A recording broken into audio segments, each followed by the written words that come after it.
US Agency for International Development, Mr. Dick Goldman came at our faculty and he asked us to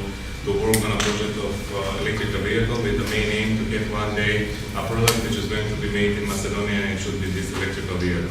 So we are very glad because we can contribute somehow in your network, in your activities, and all of our facilities, especially the Department for Motor Vehicles, is a very cooperative one, and we are looking forward for some joint projects because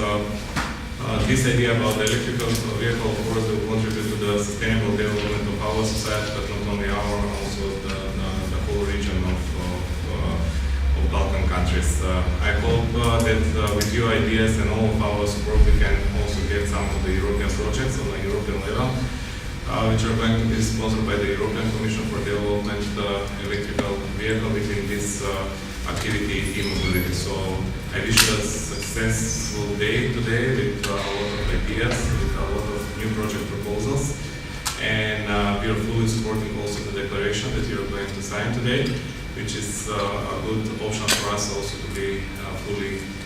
involved in all of your activities. So I really wish you a good day and working